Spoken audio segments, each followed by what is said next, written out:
सर्वांना जय भीम, नमो बुद्धाय.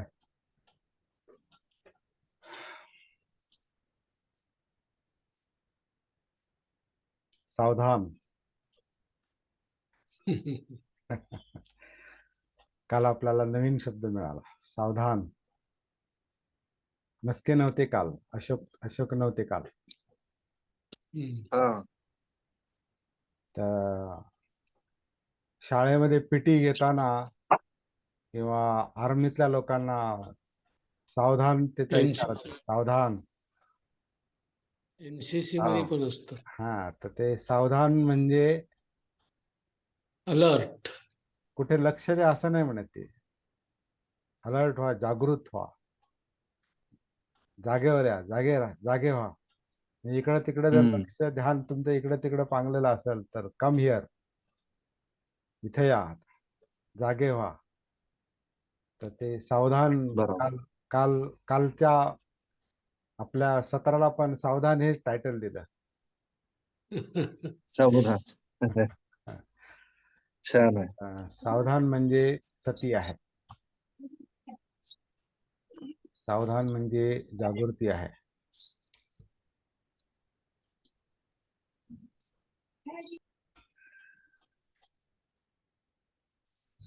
सावधान म्हणजे स्वतःच्या संपर्कात येणं आहे.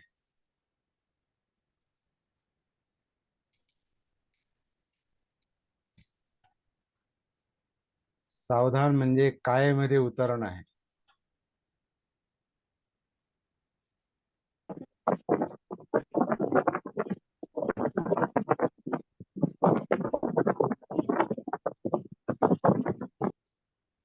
आणि काया जिवंत आहे, म्हणजे जिवंत कायेच्या संपर्कात येण्याचा तो इशारा आहे. सावधान, सती.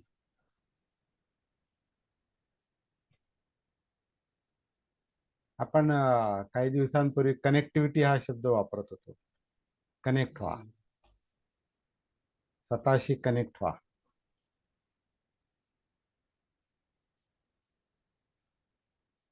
ही काया सावधानचा तोच अर्थ आहे. हा, सावधानचा तोच अर्थ आहे, कनेक्ट एकच, व्हा. सगळ्याचा अर्थ एकच आहे. तर कनेक्ट व्हा म्हणजे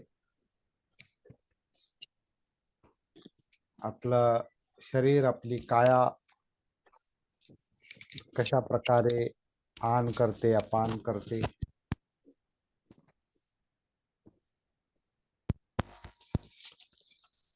पोटामध्ये आपण नाभीच्या जवळ पण म्हणत होतो, पण आता नाभीतून आपण नाभीवर ध्यान नाही देत बसायचं, कारण संपूर्ण प्रस्थान. कायात सगळं धड आनापान जर करतंय तर ते खाली नाभीपर्यंत जातं किंवा त्याच्या खाली जातं. श्वास जो आहे तर तो टॉप टू सगळीकडे बॉटम. पसरलेला आहे. नाभीच्या खाली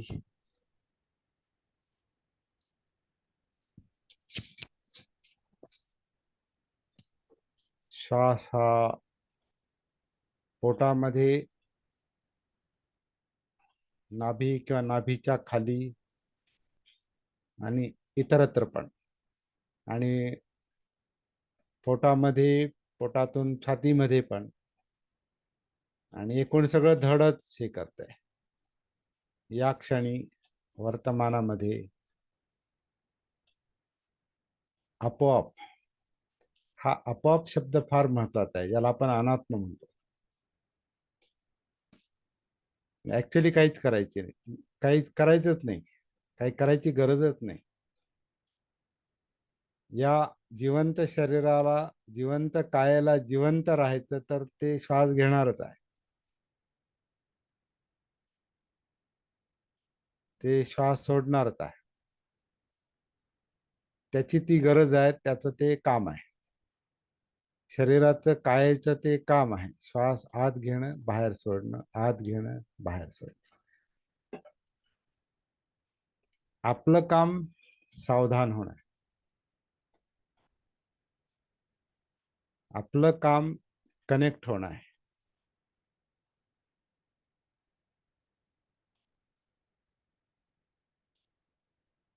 सतीमध्ये येणं आहे.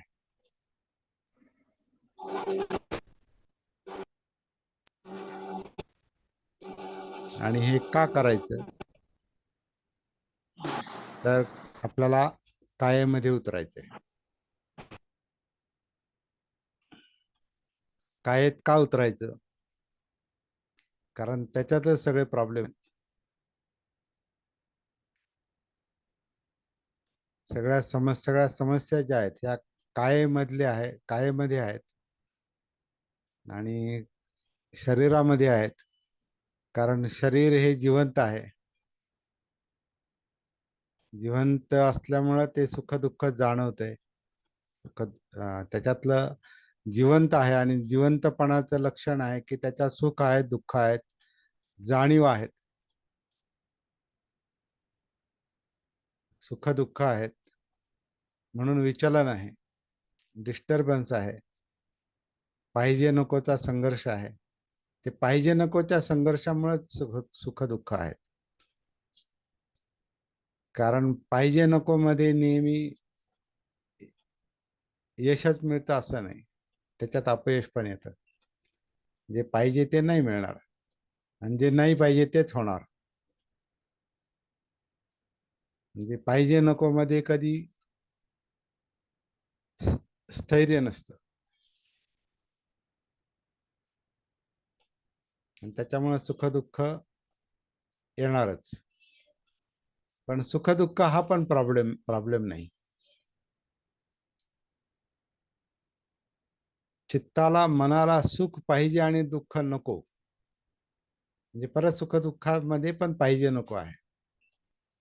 पाहिजे नको मुळे सुख दुःख येतात आणि सुख दुःख आल्यावर पण पाहिजे नको आहे. म्हणजे ते एकच आहे ते. म्हणजे चित्त आणि चित्तातल्या जाणीवा या वेगळ्या गोष्टी नाहीत, एकच आहेत. ते डोळे आहेत म्हणून दिसतंय आणि दिसतंय म्हणून डोळे पाहतात, असा प्रकार. कान आहे म्हणून ऐकायला येतं, कान आहेत म्हणून ऐकू येतं आणि बाहेर काहीतरी आवाज आहे म्हणून कानाला ऐकू येतं. म्हणजे ऐकू येणं आणि त्याचे विषय हे वेगळ्या गोष्टी नाही. डोळे आणि त्याचं दिसणं वेगळ्या गोष्टी नाही. तसं चित्त आणि जाणीवा, वेदना ह्या दोन वेगळ्या गोष्टी नाहीत, एकच आहेत. एक कारण आहे, एक कार्य आहे. कार्यकारण भाव, प्रत्यत्य समजपात. हे आहे म्हणून ते आहे, ते आहे म्हणून हे आहे. दोन्ही आहेत म्हणून काहीतरी घडतंय ते.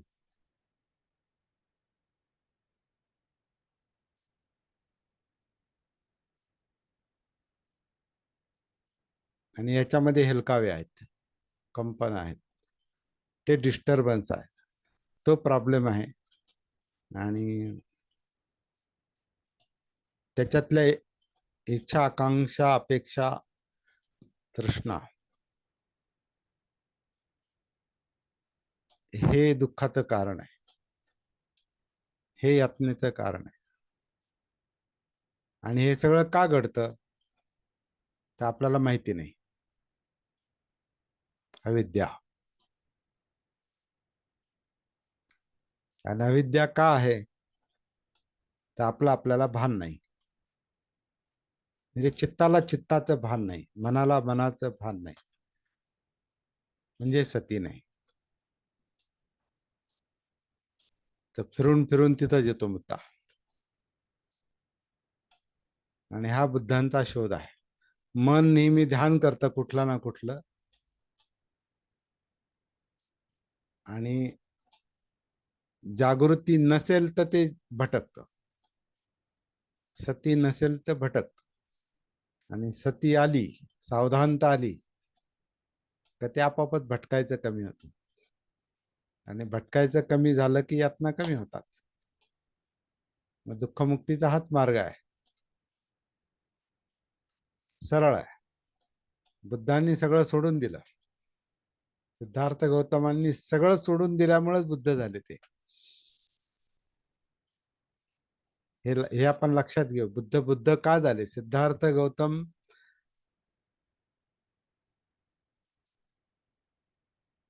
राजेश कुमार अभी आ रहे हैं दिल्ली से, तो हम अभी महाराष्ट्र से बाहर जाएंगे। हम अभी महाराष्ट्र से बाहर जाएंगे क्योंकि अभी राजेश कुमार आ गए अभी। तो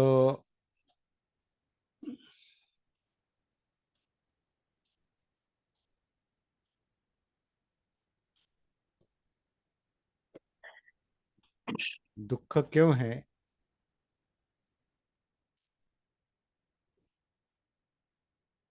तो सती नहीं, इसलिए सती नहीं है मतलब अविद्या है। अविद्या है तो कार्य कारण भाव नहीं जानते, और इसलिए मन मन के मुताबिक चलता है। और अजागृत मन पागल है, बाल मूर्ख है। अजागृत चित्त मन जो है वो पागल है, मूर्ख है। इस क्यों मूर्ख? बाल बाल हम किसे कहते हैं? बालक। बालक मतलब समझता नहीं, तू अभी बालक है कहता है। बड़ा बाल बालक, तो अभी समझता नहीं, तो बालक बालक उसे कहते हैं। बाल उसे कहते हैं जिसे समझता नहीं। तो मन बाल ही होता है जब अविद्या है, जब सती नहीं है, जागृति नहीं है, तो मन बाल है, बालक है, मतलब जानता नहीं, मतलब मूर्ख है। तो मूर्ख कोई अपमानजनक शब्द नहीं है। मूर्खता ये मोह मोह अवस्था है। तो मूर्खता जो है वो अजागृत मन का लक्षण है। और वही वही मन अगर जागृत होता है, चित्त अगर जागृत होता है, तो उसका बचपना कम होता है, उसका बालकपन कम होता है, बचपना कम होता है, और वो सयाना हो जाता है, शहाना शहाना सयाना हो जाता है वो,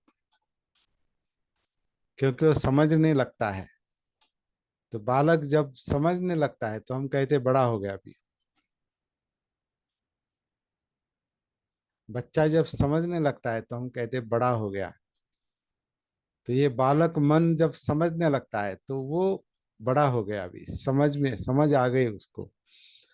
तो ये समझ आने का जो कारण है वो उसकी सती है, उसकी जागृति है।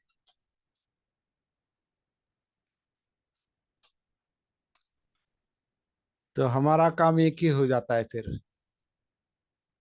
ये जो बालक मन है, बालक चित्त है, बाल चित्त है, जो मूर्खतापूर्ण व्यवहार करता है, मूर्खता से बोलता है, मूर्खता से कृति करता है, कुछ भी करता है, क्योंकि वो बालक है तो चंचल है। बच्चा चंचल होता है ज्यादा, है ना। बालक क्या होता है? बालक चंचल होता है, और जानवर की तरह है वो। कहीं भी भागता है, कहीं भी दौड़ता है, कुछ भी करता है, फिर गिरता है, फिर रोता है, फिर उठता है, फिर वही करता है। तो इसलिए वो फंदनं चपलं चित्तं दुरखं दुर्निवारयं। चित्त कैसा है? फंदन, स्पंदन करने वाला है, कंपन हमेशा, मतलब चंचल है, चपल है। बच्चा बहुत चपल होता है, बहुत बहुत भागता है इधर उधर, उसको पकड़ना पड़ता है ना, नहीं तो कहीं भी भागता है। जब तक उसे समझ नहीं आती वो भागता है। तो फंदनं चपलं चित्तं दुरखं, तो दुरखंग मतलब उसका रक्षण करना बहुत कठिन होता है। बच्चा जितना छोटा होता है उसको पकड़ना बहुत, मतलब जो जितना जितना चंचल चपल भागदौड़ करता है, और उसे उसे समझ में नहीं आता कहाँ भागना है और क्यों भागना है ना, तो उसे पकड़ना पड़ता है। लेकिन कभी कभी बच्चा जल्दी पकड़ में नहीं आता, तो फटकारते हैं, मारते हैं उसको।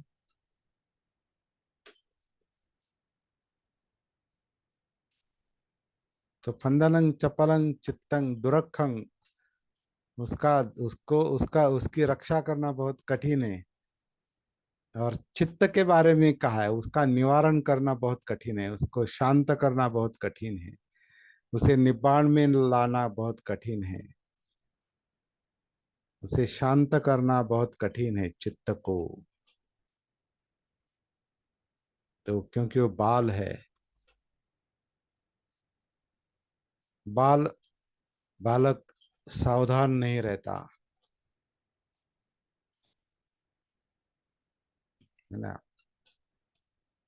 स्कूल में पीटी का क्लास चल रहा है, खेल का खेल का पीरियड है, और मास्टर जी सावधान कहते, तो कोई नटखट बच्चा जो होता है, चंचल बच्चा, वो सावधान नहीं होता जल्दी, वो इधर उधर ही देखता है। तो फिर मास्टर जी नजदीक आके उसको फटकारते हैं। तो चित्त ऐसा ही है, अब इसको फटकार नहीं सकते।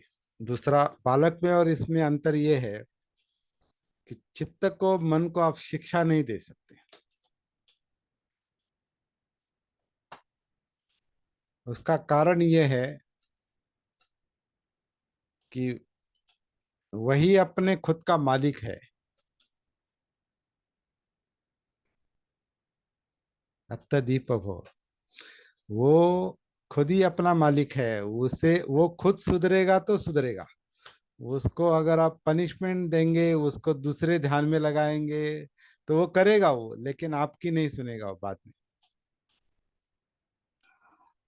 तो दूसरा पागलपन है वो।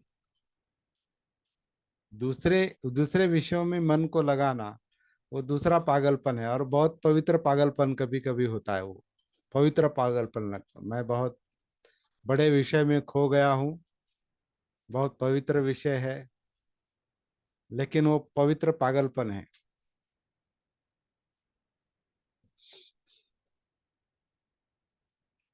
तो उसे बांध के नहीं रखना है, बंधन।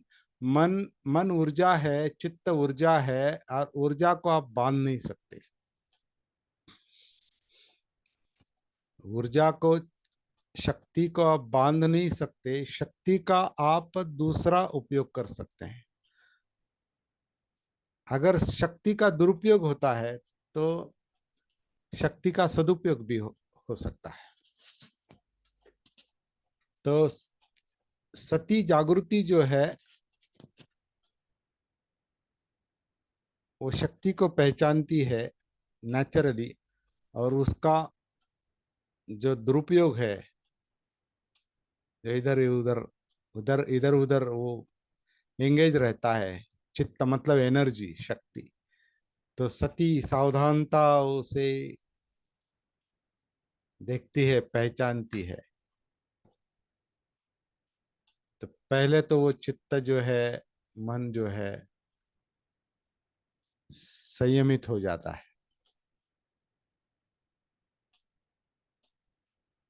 शांत हो जाता है।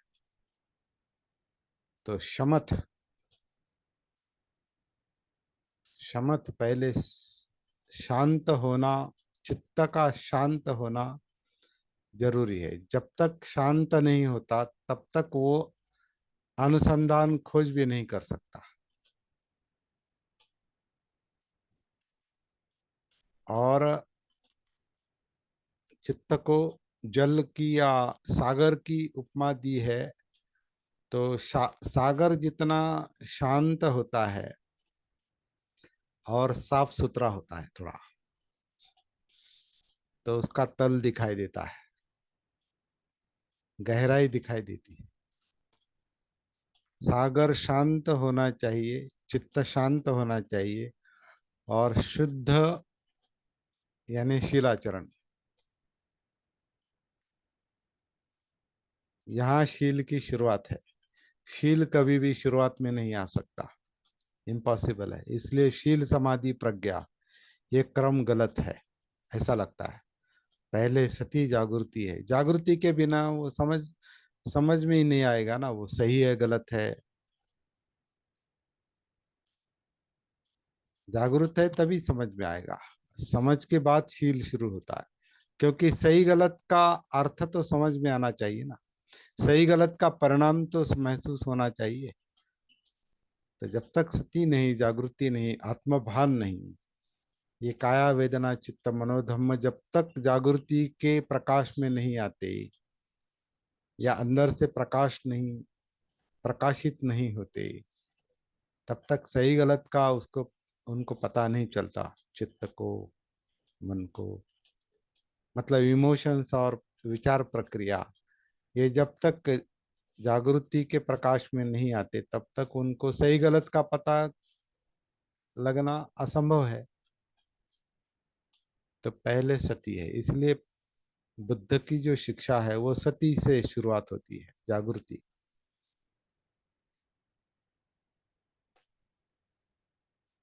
तो सावधान, गलत रास्ते से जाने से बचना चाहिए।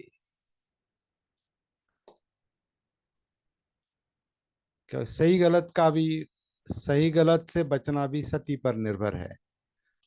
तो सही गलत की भी चिंता चिंता नहीं करनी है। इस चित्त को, इस मन को, इस काया को जागृति जागृति का अभ्यास देना है, सती का अभ्यास देना है।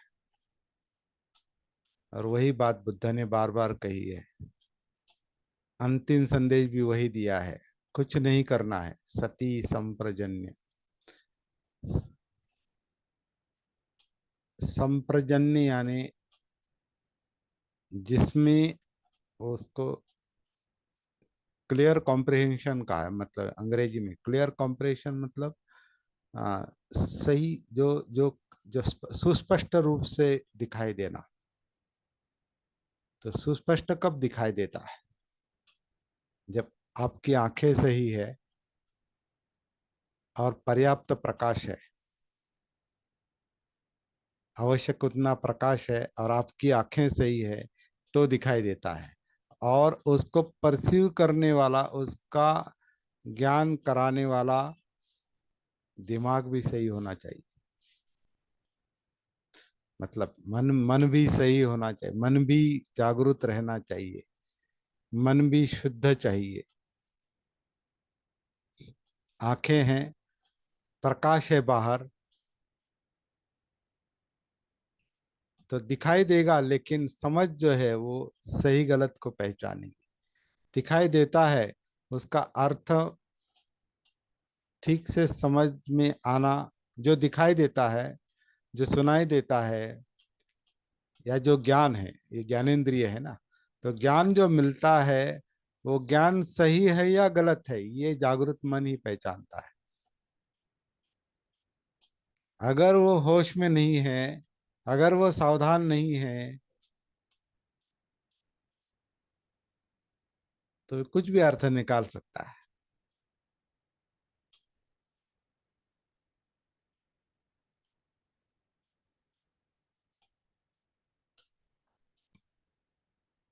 तो हम बार बार कई दिनों से, अभी 5 6 7 8 साल हो गए, मुझे 22 साल हो गए, 23 साल हो गए, एक ही काम कर रहे, एक ही बात समझने की कोशिश कर रहे कि क्या चल रहा है, क्या हो रहा है।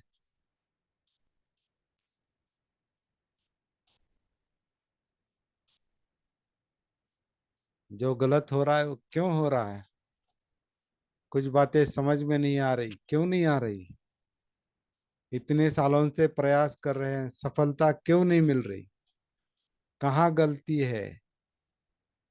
तो ये जो गुत्थी है, ये गुत्थी धीरे धीरे सुलझती है। जैसे सूरज ऊपर आने पर थोड़ा थोड़ा प्रकाश फैलता है और फिर पूरा प्रकाश पूरी पृथ्वी सूरज के प्रकाश में आती है।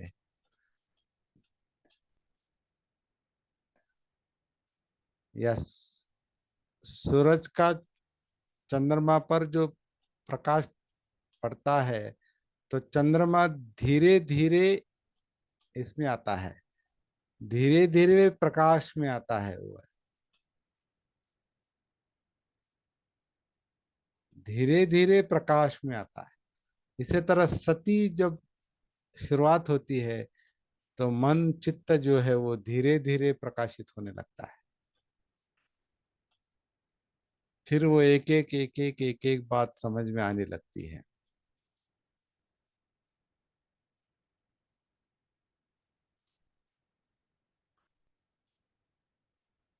धम्म को, मनोधम्म को सागर की उपमा दी है, और सागर का भी एक गुणधर्म है, वो बहुत गहरा होता है, लेकिन वो गहराई जो है वो सीधी गहराई नहीं, वो उसको स्लोप है, स्लोप है।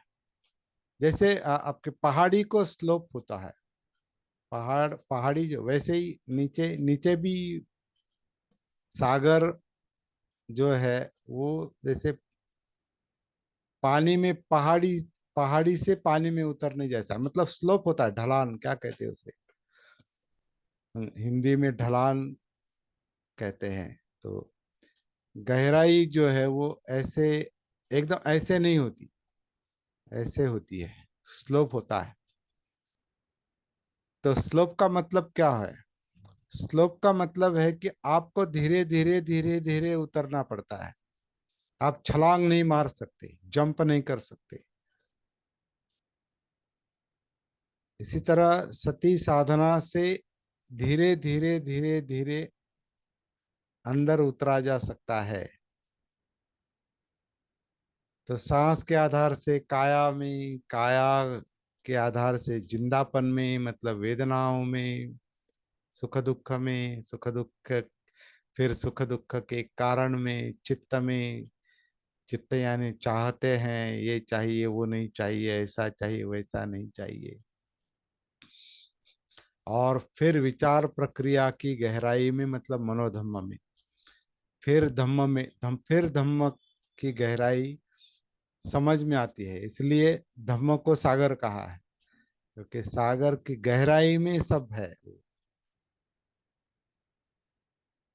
तो एक एक स्तर जो है वो स्तर पहले पार करना पड़ता है, एक एक स्तर पार होता है।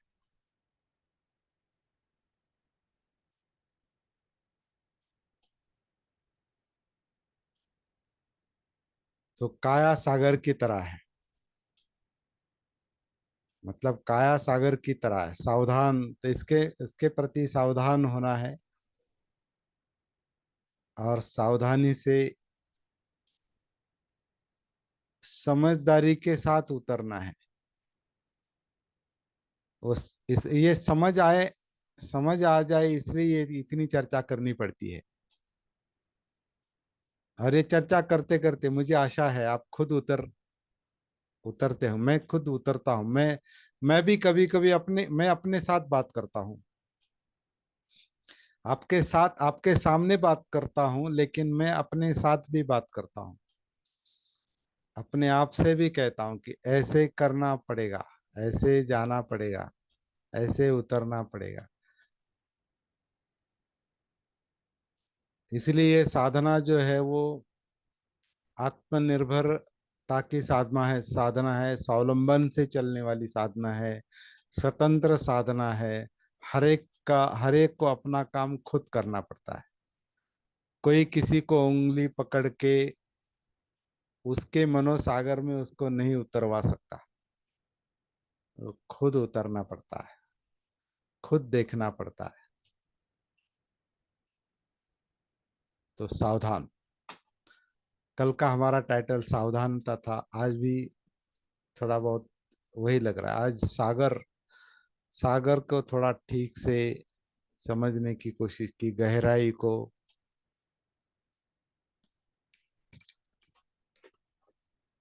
तो हर दिन थोड़ा थोड़ा मिलता जाता है।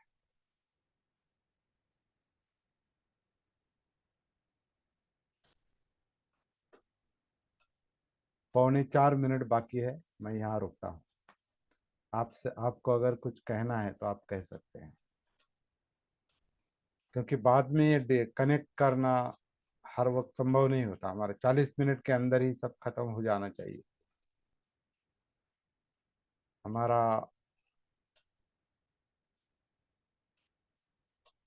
जब तक फ्री समय है, मुक्त है, तो मुक्त जीवन मुक्त ही मिला है, तो जीवन का सदुपयोग कर लेना चाहिए। जब तक जीवन है, उसी जीवन के दौरान मुक्ति का प्रयास होना चाहिए। ये बाद में और पुनर्जन्म होगा और अगले जन्म में करेंगे, बकवास है सब। यहाँ का भान न रखकर, यहाँ की सावधानता को ना देखकर, मतलब यहाँ पर जिंदा जिंदा जीवन में सावधान नहीं रहेंगे और बाद के जीवन का ध्यान करेंगे, कुछ नहीं फायदा, बेवकूफी है। व्यर्थ है, व्यर्थ सब है, व्यर्थ है। व्यर्थ है। इसलिए ध्यान व्यर्थ है, ये छोड़ दिया है बुद्ध ने। ये बहुत समझ लेना, ये कोई टीका टिप्पणी या आलोचना नहीं है, ये वास्तविकता है। हम्म। ये समझना जरूरी है। ये ढलान ढलान बोले तो धीरे धीरे समझ में आता है। हाँ, महासागर के जो ढलान है, धीरे धीरे उतरना। धीरे धीरे समझ, धीरे धीरे धीरे। हाँ, आप पर्वत से नीचे उतरते हैं, आप पर्वत पर चढ़ते हैं, तो एक एक कदम हाँ, उठाकर चलते हैं। धीरे धीरे ही चलना पड़ता है, आप भाग नहीं सकते और जंप भी नहीं पार मार सकते। नहीं नहीं, ऐसे सती धीरे धीरे समझ में आती है। धीरे धीरे उतारेगी, जीवन में उतारेगी। हम्म, सती, बराबर। सती से धीरे धीरे दिखाई देगा। हम्म,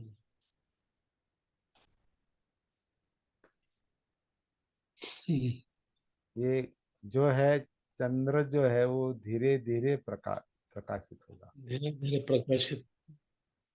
इसलिए चंद्र कला कला से, कले कलेने चंद्र मोठा होतो म्हणतात ना। बरोबर आहे, अभी उताळेपणा अरे हाँ, अभी हळूहळू। राजेश कुमार चले गए, चलो मराठी में आएंगे। तो चंद्र हम्म, क्रमाक्रमाने मोठा होतो, धीरे कले कलेने मोठा मन होतो.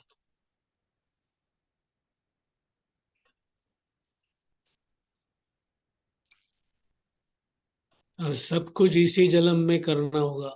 अभी अभी पुरे जन्म की भी राह नाही देखे, संपूर्ण जीवनाची नाही, वाट नाही पाहणार कधी, मरेपर्यंत नाही कर, लगेचच झालं पाहिजे, आत्ताच झालं पाहिजे, याच लगेच. क्षणात, इथंच, बरोबर. इथेच, यही पस्तिको, इथंच, ठीक हो. लगेचच झालं पाहिजे. सावधानता लगेच आहे ना. हा, बरोबर आहे. सावधानता मागची पुढची गोष्ट थोडी आहे, लगेच, हिअर अँड नाव, इथंच, आत्ताच, लगेच. उद्या काय माहित नाही, आजच. नंतरचा क्षण माहित नाही, राहू की जाऊ. नाही. पुन्हा कोरोना येईल सांगता येत नाही. काही सांगता येत नाही.